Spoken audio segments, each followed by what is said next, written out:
Good afternoon, America and the world.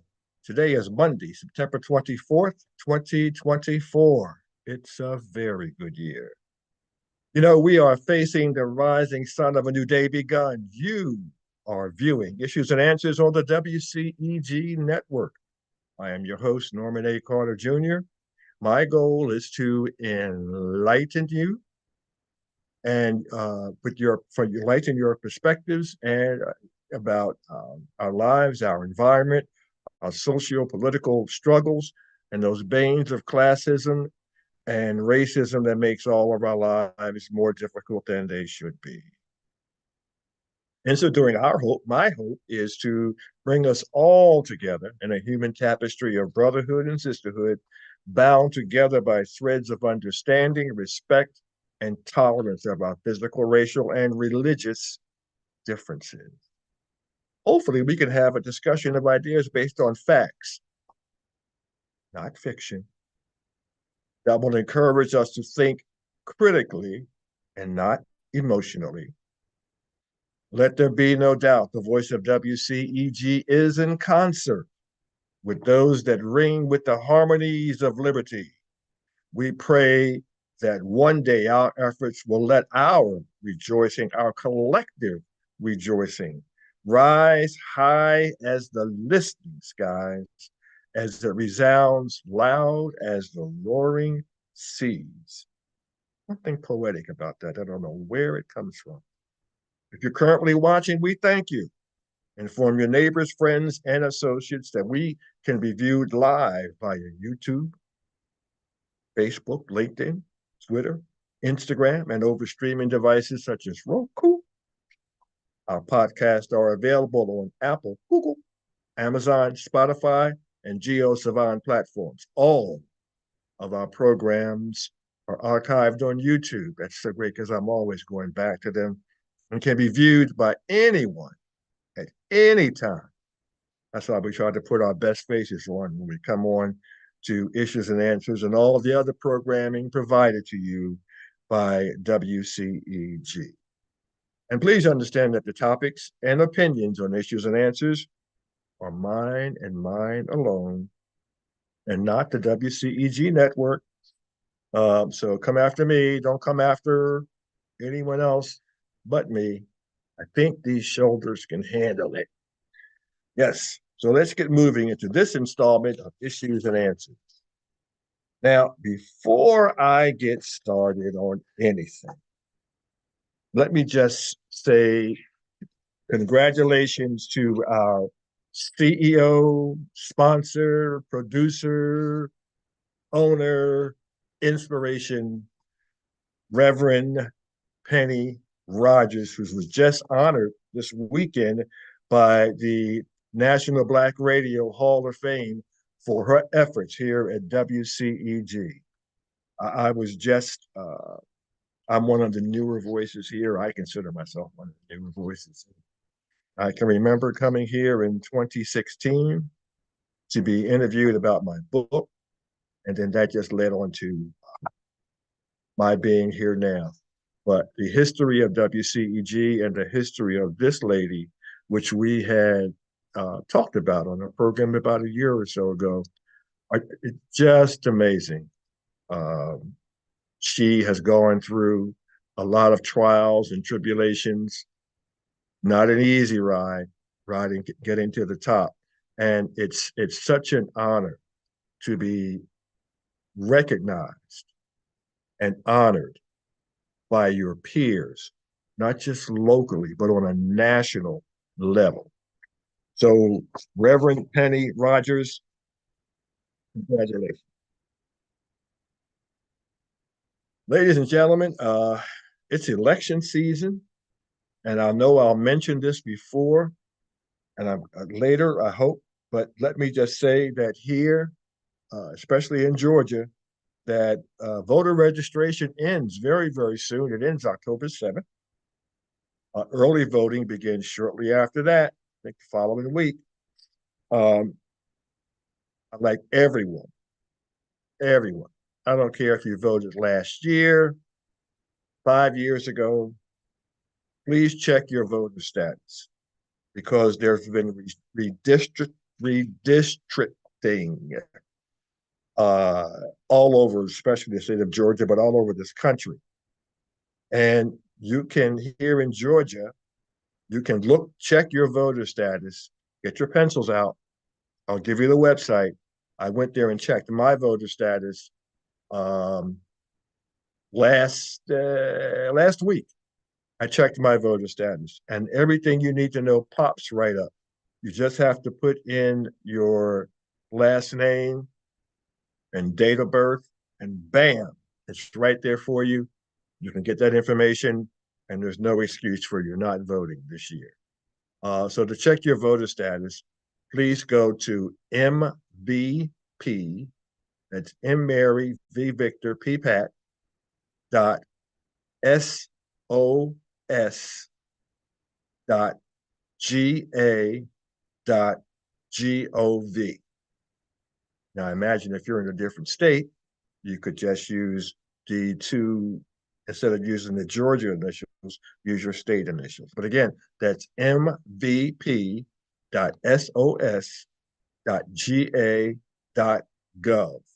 If you go to that site, the information it will give you is not only your voter status, but you can find out, you can get a sample ballot for your area, uh, for your party, if it's uh, a primary election, which it is not, a general election. You can also go to www.iamvoter, www.iamavoter.com. That's nationwide. www.iamavoter.com. Just write that words out, run it all together. www.iamavoter.com. This is all elections are important, but this is a very, very, very important election coming up. Voting for your national leaders, and we all should participate in that because, as I will highlight throughout this program, elections are important, folks. Don't let anyone tell you otherwise. Elections are important.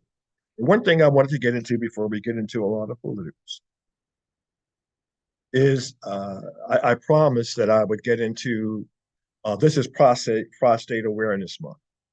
And I promised that I would discuss this topic. My hope was to have a specialist, a urology doctor on the program, but that's very, very difficult to do. I imagine everyone has a work schedule, and at our times may not be conducive to certain guests. But I do have some information about Prostate Cancer Awareness Month, and that was declared by President Joseph Biden.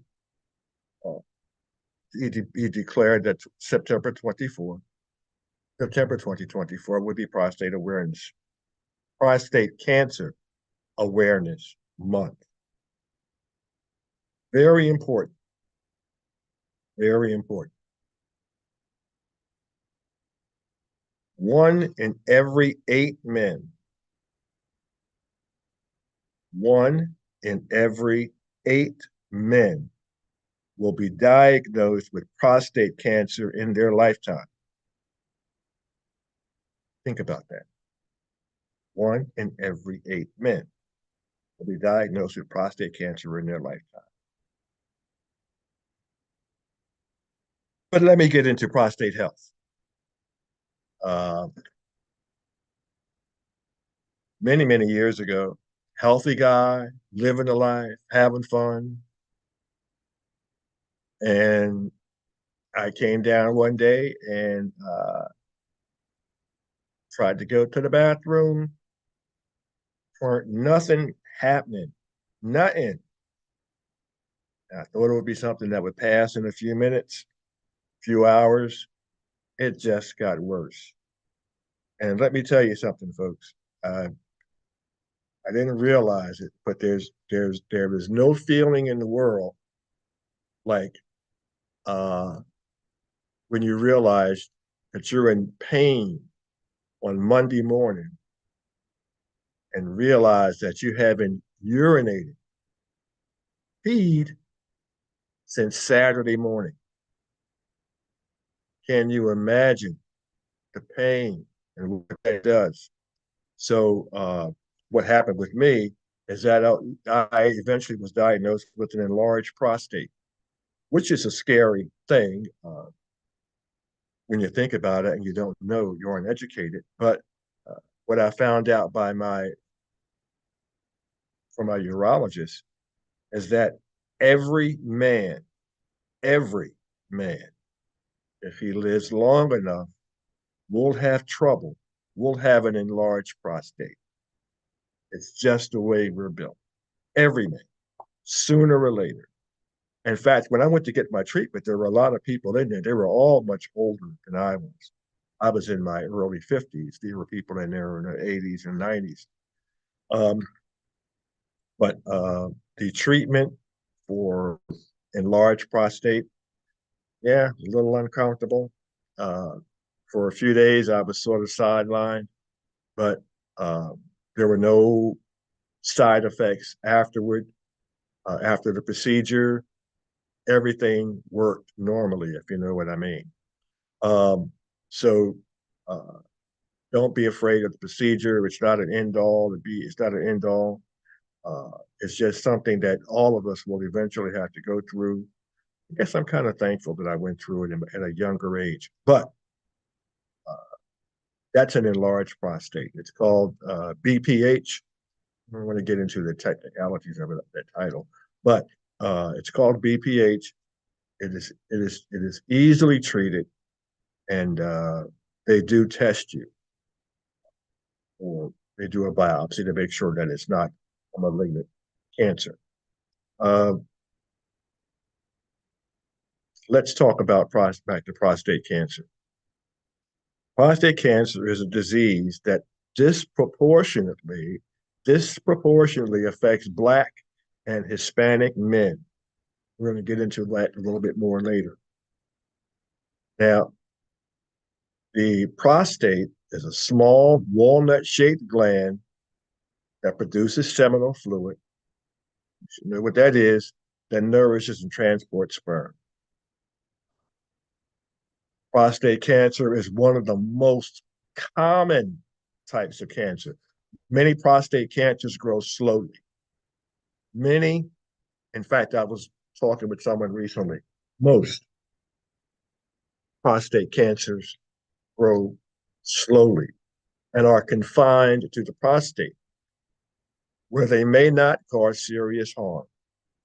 However, while some types of prostate cancer grow slowly and may need either minimal or no treatment, other types are aggressive and spread quickly, which is why, guys, if you're 45 years or older, you need to be sure that you have your PSA test and that digital test.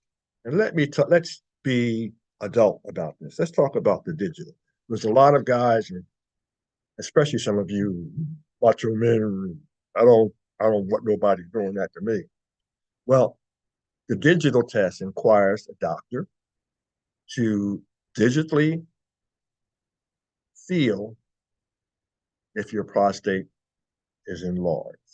And they do that by going in through your rear end, and they can very quickly feel if there's an enlargement inside that area because the prostate gland sits very close to that part of your intestine that's in the rear of your body. So it's very close.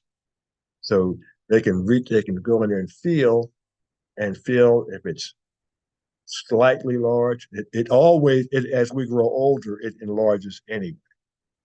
But to see if it's large and that coupled with family history and with the PSA test can make a determination as to whether anything else is necessary. I know people who are very close to me who were diagnosed with prostate cancer 15 years ago, 16 years ago, and they're still functioning, still around, and having no issues with it. As I said, the disease grows slowly, and when it's treated early, it's 99% curable for 99% treatable. 99%. That's huge. Early treatment is essential. Like I say, guys, you got to lower your pride. You know, I know some men will have a problem with someone inserted their figure in their butt, but you know what? Get over it. We're talking about life. We're talking about your family and your family security. And you can't let your family security um, rest on some false sense of manhood. Take the test, take the digital test, take the PSA. Uh, Knowledge is power. Knowledge is power. Now let's talk about some symptoms. Uh, Prostate cancer may have no signs or symptoms at all in its early stages, uh, but in the more advanced stages, some signs you can look out for are, excuse me, trouble urinating, uh, a decreased force in the stream of urine. I put something on Facebook uh, about 3 months ago that really took the words from an old song back in the 50s called Trickle Trickle. If your flow is a trickle, you need to get checked out. You need to be making some noise when you should be making a splash when you hit that water at the bottom of the toilet. Uh, uh, if there's blood in your urine, if there's blood in your semen, if you're having bone pain, if you're losing weight without trying, or if you're having erectile dysfunction, those are some of the symptoms of prostate that you may have trouble with your prostate, and you really need to get with your physician as soon as possible. Risk factor.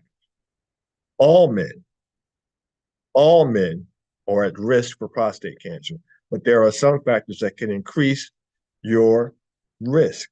Number one is age. Age is a significant factor for prostate cancer, with the likelihood of developing disease increasing as men grow older. I think I said that. According to the American Cancer Society, about 60% of all prostate cancer cases are diagnosed in men age 65 or older.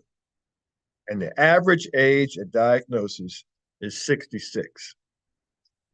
Again, it's a very slowly progressing disease. Sometimes it doesn't need to be treated at all. That's how slowly it progresses. Certain strains of it, not all strains, but certain strains of it. While prostate cancer is rare in men under 40, the risk rapidly increases once you hit the big 50. And by the age of 80, the chance of developing prostate cancer is nearly 60%. Uh, if you have a family history, uh, the risk of prostate cancer can run in families. And family history and genetic factors play an important role in prostate cancer risk. Men with a first degree relative, such as a father, brother, or son diagnosed with prostate cancer, have a 2 to 3 times higher risk of developing the disease compared to the general population. This risk increases further if you have multiple family members affected by this disease. It is also important to know that a family history of breast, ovarian, or pancreatic cancers is a risk factor. So beware of that. We mentioned before race and ethnicity. This is important. Race and ethnicity are important factors in prostate cancer risk, with African American men facing a higher risk compared to other racial or ethnic groups. African and American men are about 1.7 times more likely to be diagnosed with prostate cancer and 2.1 times more likely to die from the disease compared to non-Hispanic white men. Now, pay attention. Black men in the United States and the Caribbean have the highest prostate cancer incident rates in the world.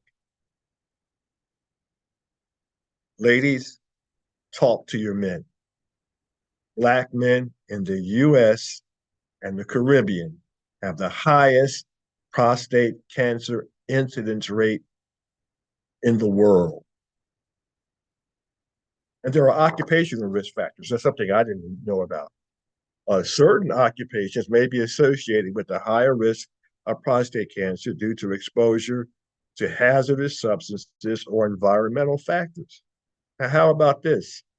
Firefighters and veterans are two professions that have been linked to an increased risk of prostate cancer. Studies have shown that firefighters have a 28% higher risk of prostate cancer compared to the general population. And that's possibly due to exposure of carcinogenic chemicals, which are released during certain fires. Similarly, veterans, listen to me, veterans may face a higher risk of prostate cancer due to exposure to Agent Orange, which was a herbicide used in the Vietnam War, which has been linked to an increased risk of several cancers, including prostate cancer. Diet is another risk factor. Back up off of that McDonald's and Burger King. Studies have shown that diets high in saturated fats, processed meats, that's bologna, not bologna, but it is bologna, and dairy products may be associated with a higher risk of prostate cancer. On the other hand, diets which are rich in fruits, veggies, whole grains, and lean proteins may help reduce the risk. And some specific nutrients, such as lycopene found in tomatoes or tomatoes, and selenium, have been linked to a lower risk of prostate cancer. Physical activity, be active.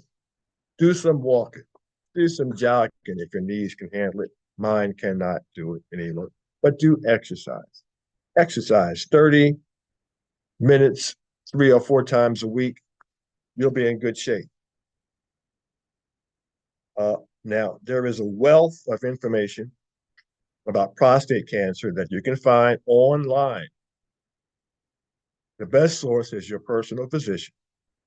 So have a frank talk with your doctor and don't be ashamed to take both the digital and the PSA test. Prostate cancer is, again, a slowly progressing disease in most instances. There are an assortment of treatments available. The first treatment is no treatment at all. The second treatment is hormonal. And then there's possible radiation, various types of radiation treatments.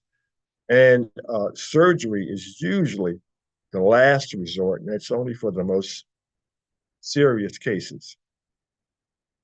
So that's my information on prostate cancer. If you have any questions about it, you can text them in right now. I'll try to answer them.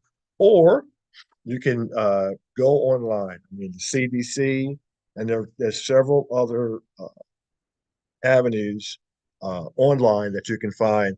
There's a lot of information on prostate cancer. And I encourage all men, no matter what age you are, whether you're a teenager, you're in your 20s, 30s, whatever age you are, you need to be aware of what prostate cancer is, how it progresses, and get into your family history to see whether you are at risk of contacting this very serious, but in most cases, very manageable disease. Uh, on my last installment of Issues and Answers, I had the honor of interviewing Reverend Dr. Carolyn Maul McKinstry. She is a survivor of the bombing of the 16th Street Baptist Church, Birmingham, Alabama, on September 15th, 1963. Very emotional program for me. It's really struck my soul. The bombing was one of approximately 60 bombings. I wasn't aware of that the city carried out by members of the Ku Klux Klan. 4 girls, 14 years of age, were killed in that bombing. What none of you knew is that prior to that program, I spoke with Reverend Dr. McKinstry for about 20 minutes. We talked by phone. We talked about the horror she experienced at the time of that bombing and another bombing near her home. The girls killed were close friends of hers. The psychological damage done to her because of this horrific act lasted for decades.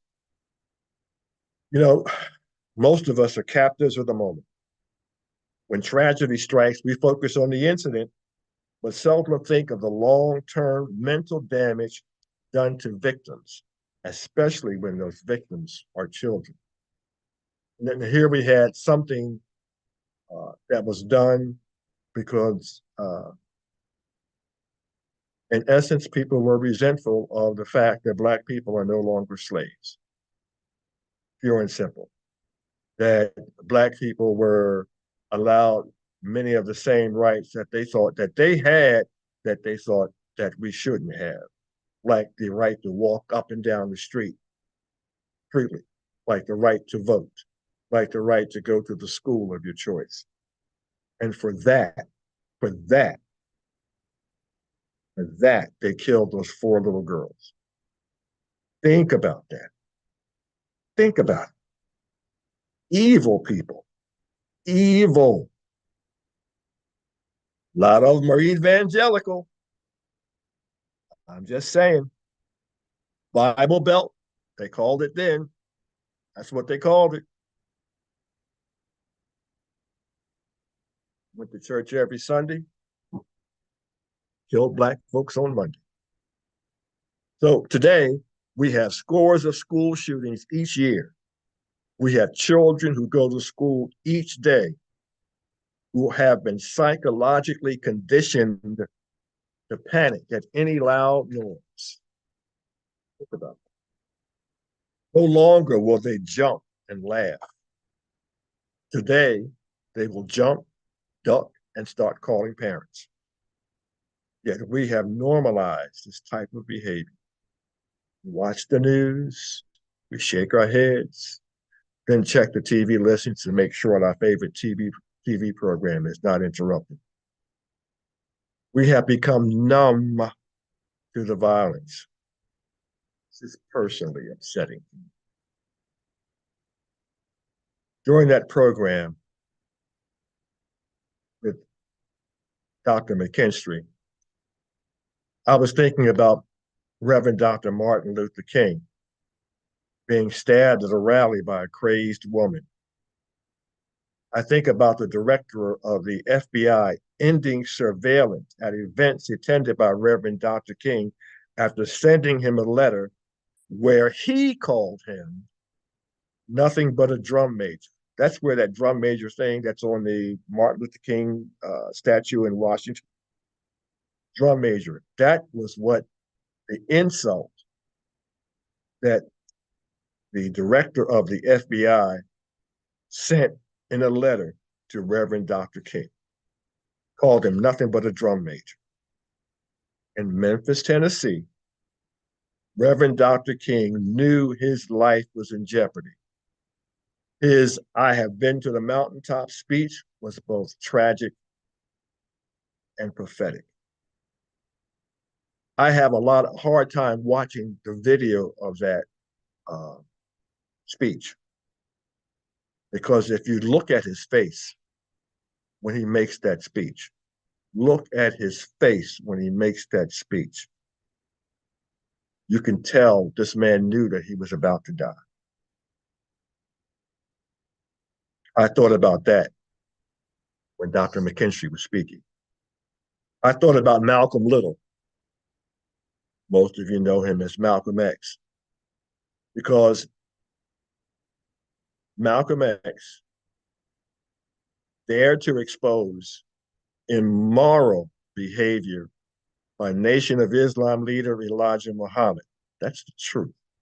And because after attending a Hajj in Mecca and observing that people of all races could coexist, he came back to the United States with that belief. And because it went against the the, the self-segregation that was believed by the Nation of Islam, he formed the Afro-American Union. Um, a lot of you are not aware of that. And I had personal experience with that because I was in the military at that time. And some friends of mine were active Muslims.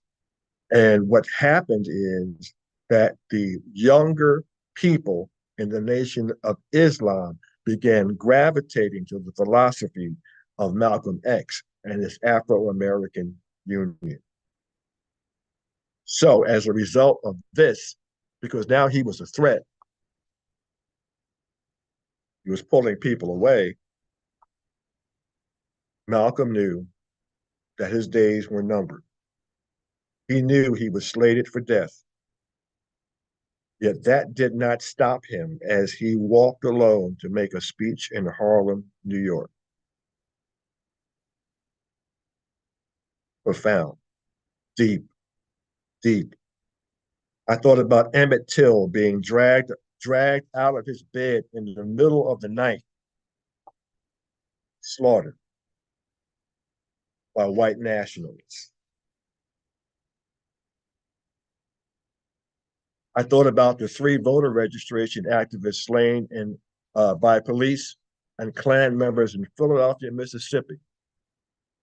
I thought about Reverend Dr. McKinstry, who found solace in the 23rd Psalm of the Old Testament Bible. All of these people, all of them, walked through that valley in the shadow of death. This is not subtle. This is not something we applaud and forget. This is about life and freedom and people who lost their lives or put their lives on the line so that we could walk the streets without fear of being lynched, so that we could vote without fear of being lynched, so that we could run for elective offices on a national level without fear of being lynched. Shame on all of us who take these sacrifices lightly. And there's a lot of us today who do. Shame on all whom we must beg, whom we must beg, whom we must beg to register to vote and to go vote, even if it's raining, or even if it's cold outside, or even if our side piece has a few hours to get away for a secret rendezvous. Shame on us.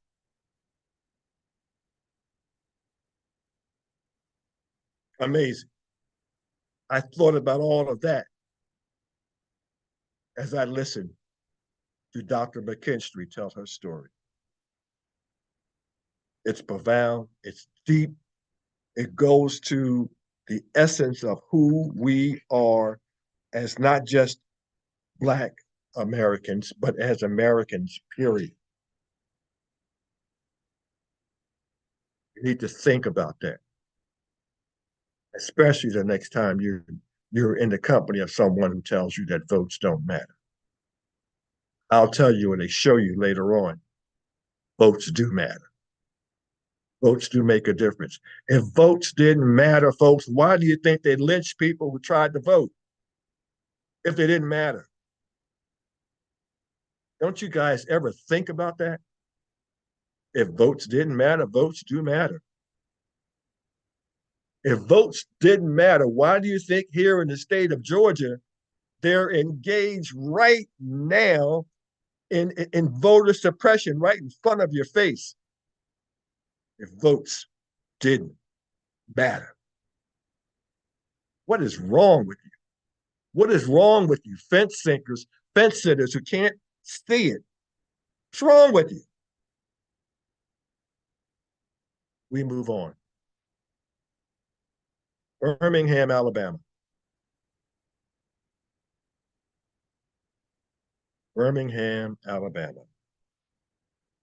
How much more do we tolerate? Don't blame the white man.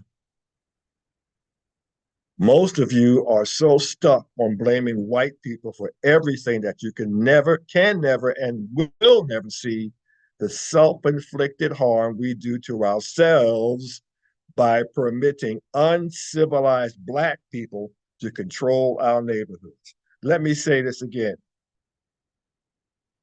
Most of you who are so stuck on blaming white people for everything that you can never and will never see the self-inflicted harm we do to ourselves by permitting uncivilized Black people to control our neighborhoods.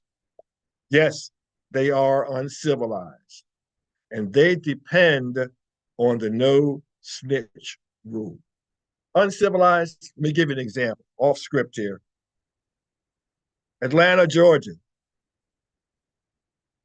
when we had the riots because a police officer wrongly killed an intoxicated driver. And we had Black folks who took over an entire section of the city.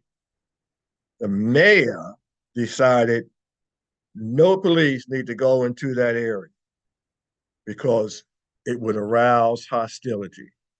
So what happened is you had gang members walking around with AR-15s and AK-47s controlling who came in and out of that neighborhood. That was right here in Atlanta, Georgia. For those of you who want to forget, I'll never forget because a young 8-year-old girl by the name of Sequoia Turner was murdered because her mother drove into this area and was told to turn around. And the uncivilized idiot who told her to turn around then aimed his AK-47 at her vehicle because she probably wasn't moving fast enough, fired a couple bullets into it and killed her 8-year-old daughter. Those are the uncivilized people that we choose to protect. We see them on our streets. We know they're out there. What do? Oh, no, we don't want to tell them no Black people. We don't want them to get into the system. These uncivilized Black people don't give a darn about you. They only care that you don't give up who they are. It happened in my own city of Philadelphia. We had the Junior Black Mafia that people in Philadelphia to this day refuse to talk about. To this very day, they refuse to talk about it. These people terrorized every Black community in Philadelphia, Black communities in Washington, D.C., Chicago, and New York. Can't talk about them. There they go. Killed a lot of people, killed a lot of innocent people in Philadelphia. It's happening in Birmingham now. People of Birmingham, if you're listening, time for you to rise up. It's time for you to rise up. It's time for you to wear out the phones of your police leaders, your police departments, of your elected representatives, your mayor, your state representatives, your governors, and don't give up your name. If enough of you keep calling with information, they'll take it, they'll act upon it. But you need to give these people up because all the things that Black people have to put up with in our society, what you don't have to put up with is that people of your own kind who want to hold you hostage also, who want to keep you silent, who will kill your children, your parents, your friends, who terrorize your neighborhood. We don't have to live like that. Now, in the shooting in Birmingham this weekend, this Friday, 4 people were killed and 17 were injured. 4 have life-threatening damage to their bodies. The police department of Birmingham knows this was a targeted killing. They believe that the 4 perpetrators were paid to carry out the slaughter. The fact that the police department has released this much information, in my mind, and I'm a former cop, leads me to believe, that they have more information they're not ready to share. But here is food for thought. There are people in that community who know where either all or some of the shooters are located. They need to make an anonymous call to the police, to the newspaper, to CNN, to WCEG. They need to make a call. These are not mentally ill people. These are not mentally ill people. They are evil people. The police believe that because of the rapid gunfire, these murderers use Glock switches in their pistols. Some of you aren't familiar with that. But these switches allow semi-automatic pistols to fire scores of bullets in seconds. In seconds. They are outlawed federally, but too many of them are available via mail or I'm going to suspect gun shows. They are similar to bump stocks, which allow rifles to be altered to fire the same as machine guns. Strangely, in June of this year, our corrupt Supreme Court ruled that bump stocks are legal. Our corrupt Supreme Court ruled that these bump stocks are legal. I'm calling them corrupt because all the information about there being, many of them being corrupt, is now out in public domain. Some of them have admitted it. You got Clarence Thomas, who is probably the most corrupt of all, who doesn't care that you know that he's corrupt because guess what? He has a lifetime appointment. You can't move it. He can do whatever he wants to do. Don't care if you like it or not. He knows he's going to be sitting on that court. And now the world knows that he can be bought and paid for. He's not the only. I just mentioned his name. But as corrupt as our Supreme Court has shown itself to be, I am sure that the National Rifle Association has influence in this strange and deadly decision. If machine guns are outlawed, and they are, then why aren't you outlawing something that can easily convert a rifle into a machine gun? Help me figure that out.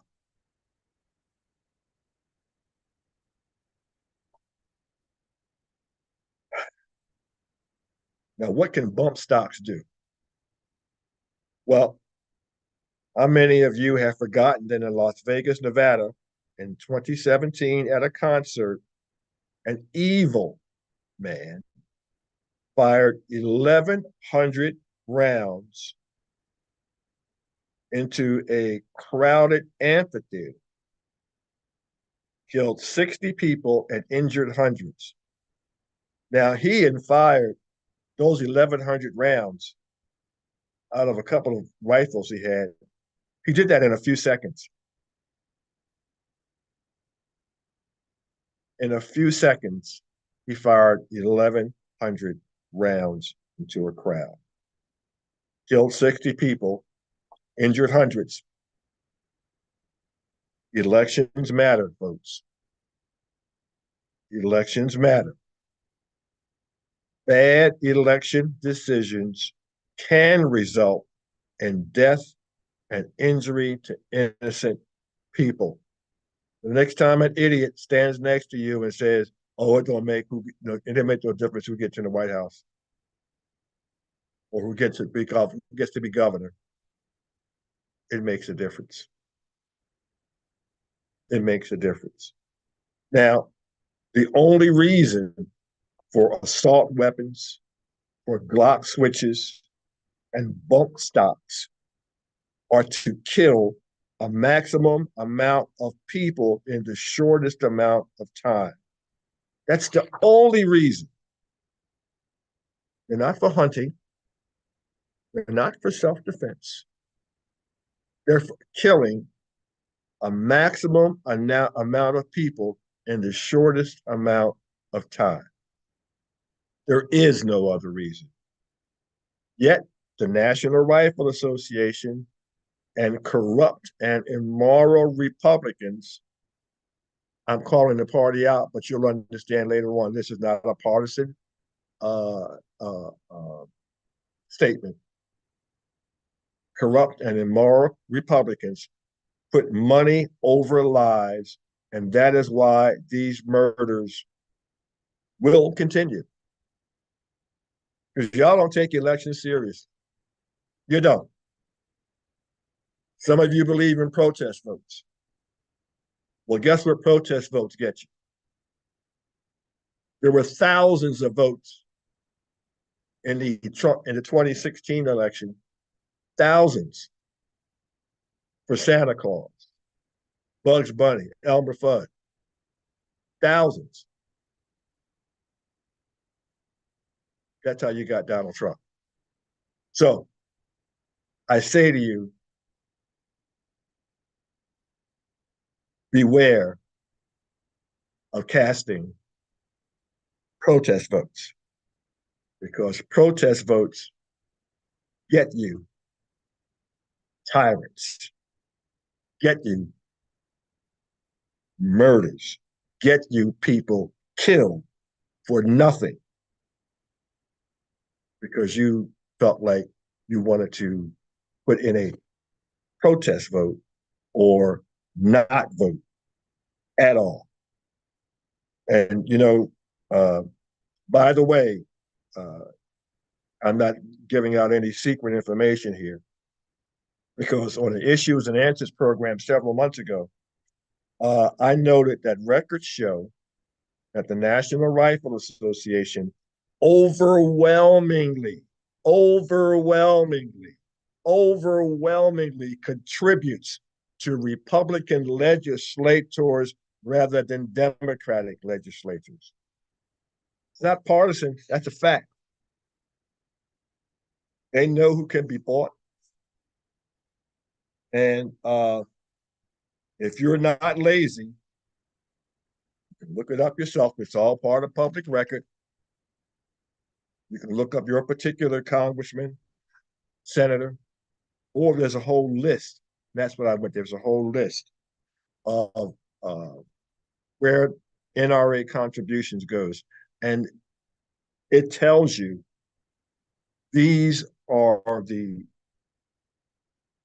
amounts of money that are reported.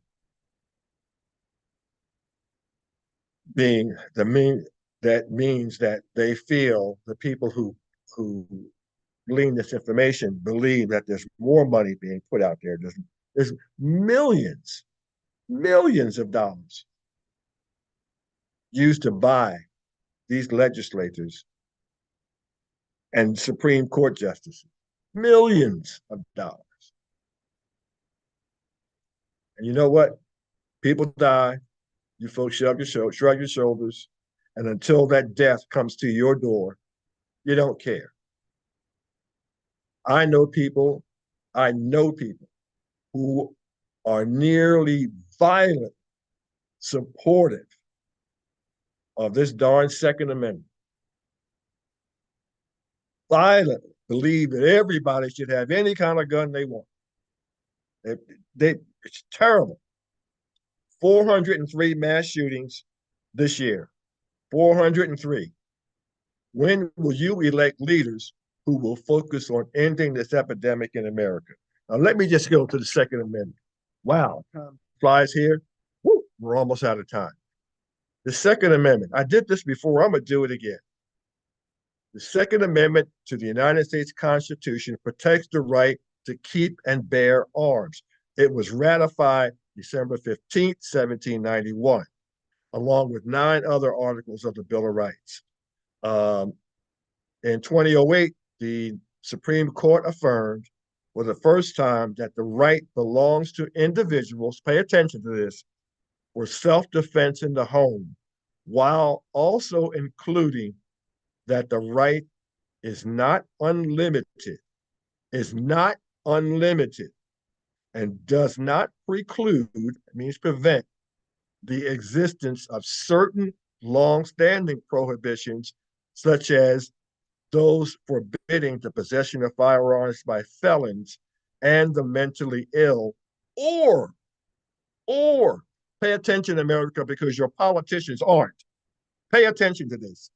Or the carrying of dangerous and unusual weapons. The carrying of dangerous or unusual weapons.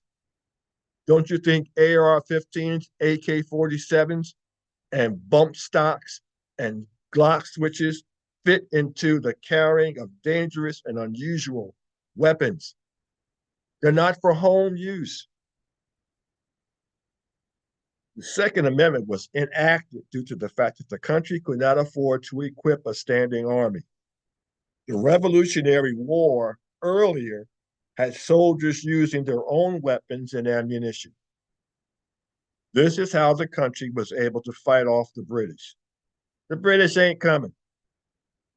Therefore, worried about a force coming in to take over the government legislation had to be enacted to ensure that an armed militia could easily be formed. Today, we have no need for militias. We have several national armed forces, which include the Navy, the Army, the Air Force, Marines, and Coast Guard. Nearly every state has its own National Guard. The Second Amendment, as it is written, is outdated, needs to be amended, and will only be amended when we rid ourselves of corrupt politicians who are bought and paid for by the National Rifle Association. Let me just get into this guy, Mark Robinson. Man, oh man, where did he come from? Well, he comes from North Carolina. He is a self-proclaimed black Nazi running as a Republican for the governorship of North Carolina. Currently, he is the lieutenant governor of North Carolina. He has referred to Reverend Dr. Martin Luther King as Martin Lucifer Coon. He has referred to Reverend Dr. Martin Luther King as Martin Lucifer Coon. Think about that. This is a black man. In February 2019, In a selfie video, Robinson talked about abortion on demand. And this is a quote. I watched this last night. This is what this man said about abortion. It kills me. Somebody's always talking about babies that are dying and mothers that are in trouble, Robinson said. Everybody knows that abortion in this country is not about protecting the lives of mothers. It's about convenience. It's about abortion on demand. That's exactly what it's about. It's about killing the child because you weren't responsible enough to keep your skirt down or your pants up and not get pregnant by your choice because you felt like getting your groove thing on. And now, instead of taking care of that child, you want to kill that child so your life can go on. Being on easy street so you can keep running to the club every Friday night. That's Mark Robinson. Mark Robinson. Let me tell you, where did these people come from? Now, here we go. Too many of you vote according to race. Ah, yeah. We are not living in the 1960s and 1950s when it was an honor and duty to vote for a courageous Black person running for office. We ain't in that time now. For nearly a year, think about this. Local Republican leaders, talk about it in North Carolina, were reticent to support the candidacy of Mark Robinson because of what was known about his background. But like many Republicans who act as if they are part of a mafia commission rather than elected officials, the North Carolina Republicans bowed to the will of Don Trump. Now, Don Trump, let's talk about the people in his circle. Michael Cohen, remember him? He managed hush money for payments to a porn star whom Donald Trump consorted with when his wife was pregnant. Paul Manafort, Trump campaign manager, indicated he was indicted for acting as an agent for a Russian-backed Ukrainian official and obstruction of justice, and witness tampering. George Papadopoulos, Trump campaign advisor, policy advisor for Donald Trump, indicted for making false statements to the FBI regarding contacts with Russia. Michael Flynn, U.S. Army Lieutenant General, Trump's national security advisor, lied about his relationship with a Russian official, Roger Stone, Trump advisor, convicted of lying to Congress, witness tampering, and obstruction of justice in reference to an investigation into whether Trump coordinated with Russia to influence the 2016 election. Rick Gates, consultant to Donald Trump, convicted of conspiracy against the United States for making false statements into the investigation of Russian influence in the 2016 election. Alan Weisselberg, chief financial officer for Donald Trump's real estate empire, convicted of lying under oath. Steve Bannon, Trump campaign advisor, sentenced to 4 months in federal prison for contempt of Congress in reference to the attack on the U.S. Capitol January 6, 2021. Peter Navarro, deputy assistant to President Trump, sent to prison for contempt of Congress in reference to the attack on the United States Capitol January 6, 2021. Now, Robinson has not been criminally charged, but you can see that he is a pattern of immoral characters associated with and supported by Donald Trump. This is not partisan. These are facts.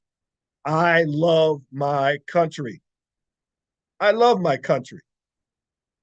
These people are not about my country.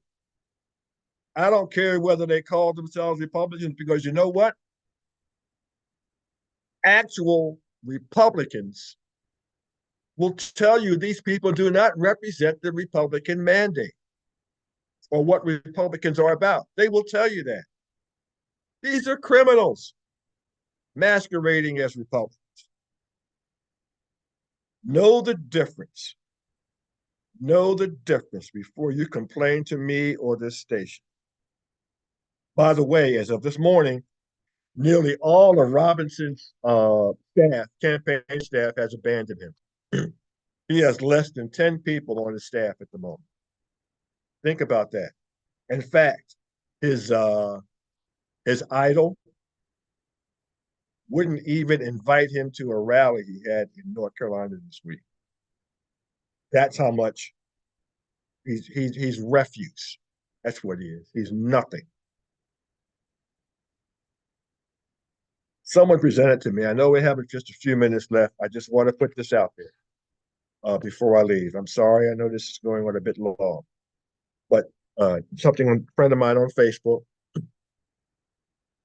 had a cartoon up there, and what it said was, in the end, what it meant was, hate, hate is distilled ignorance. Hate is distilled ignorance.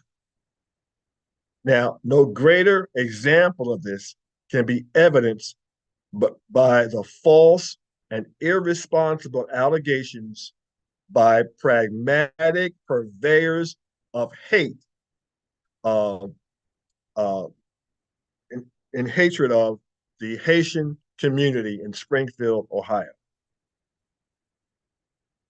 These people, one of whom is a vice presidential candidate, indicated that Haitians are eating people's pets and geese. Now, in an interview last Sunday on CNN, vice presidential candidate, who goes by many names, and now he's using the name of J.D. Vance, admitted that this was a lie. He also admitted that he will continue to tell the lie if it gets him what he wants. For you black MAGA folks, and there are many of you right here in Georgia, this is the same process that indicated that it talked about black men having tails. That if blacks integrated schools, they would marry, quote, our daughters, end quote, and rape our women. Don't let the world know that you are a sucker and a facilitator for these races. These racist falsehoods have caused many primary schools to close, universities to cancel football games, and the city to close its offices due to bomb threats. The Tim Scotts, Byron Donalds, and Mark Robinsons of this country will never speak out against this racial indignity that has gained worldwide attention. That does not mean that you, Tim Scott, Byron Donald, Mark Robinson, have to be aligned with the Sucker Patrol, who are nothing more than hired Judas goats leading black folks to the slaughterhouse. Let's be clear. This is not about black folks' soul. These liars are dedicated to upsetting the norms of conduct for all Americans. All Americans. Just as Machiavelli wrote in The Prince, just as Hitler wrote in Mein Kampf, these maniacal leaders must have an internal enemy like Jews, blacks, or anyone whose nation of origin is a shithole country. That's Donald Trump's quote, not mine. I don't talk like that. But I had to say it the way he said it. They have said that. I haven't made that up. Are you listening? As their leader has stated, he will be a dictator on his first day in office. In addition, he wants to throw out, excuse me, the entire U.S. Constitution. His hand-picked Supreme Court has already granted him the authority of a king who can never be prosecuted for any crime he commits in office. Why is it that when you have a choice between good and evil, you stand to the side and say, you know, I need some more information, or I need to give that more thought? When people are blasting their hatred with megaphones, you don't need a hearing aid. You just need a shred of human decency and a brain that is not shackled by politics. Why is that so hard? Why is that so hard? You have a choice this fall, November 5th. The choice is between good and evil. And some of you black men need to wake up. I'm talking to you. This nonsense about you can't vote for a woman when most of you were raised by mothers. Think about that. Think about the hypocrisy of your own belief right now. You can't vote for a woman. You Hispanic men with this false sense of macho and manhood. You can't vote for a woman. Who are you? What are you? Speaking of politics, it's election season. The Georgia State Board of Elections has decided that being a bootlicker for the Republican presidential candidate is more important than the interests of the citizens of Georgia. Some of you forgot about Coffee County, Georgia. Under the direction of Trump's lawyer, Sidney Powell, election officials in Coffee County embarked to sabotage the voting machines in that county. Now, they denied any wrongdoing until the video showed exactly what they were doing. Now, our Georgia Board of Election, and there's one black person, Janelle King, on that board. Now, our election board seeks to impede the reporting of election results in the November 2024 presidential election results because this is what Donald Trump wants. This is not partisan. This is fact. The Georgia Secretary of State, who is a Republican, views this as an overreach by the State Board of Elections. There may be a lawsuit coming. Meanwhile, this is just another example of voter frustration and de facto voter suppression. I say again, elections matter. The choice between good and evil has never been more evident. Now, you must not only look at the candidates, but look at their facilitators. One thing I want to point out to you, something you guys haven't thought about. You have somebody running for president who is black, has a Jewish husband. Remember the Dixiecrats we talked about? You see, some of you don't know that what were once Dixiecrats are now your MAGA Republicans. Your Dixiecrats were supported by the Ku Klux Klan and the White Citizens Council, all of whom were against blacks and Jews. Is that hard to figure out? Your Dixiecrats of yesterday are your MAGA Republicans today. It's not all Republicans. I'm talking about the MAGA faction.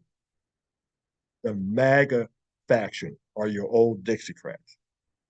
Well, I may have overstayed my welcome here at WCEG today. I'm way over time, but there was just so much information to get to. And it's been my pleasure to be with you for this past, it's about an hour and almost hour and 15 minutes.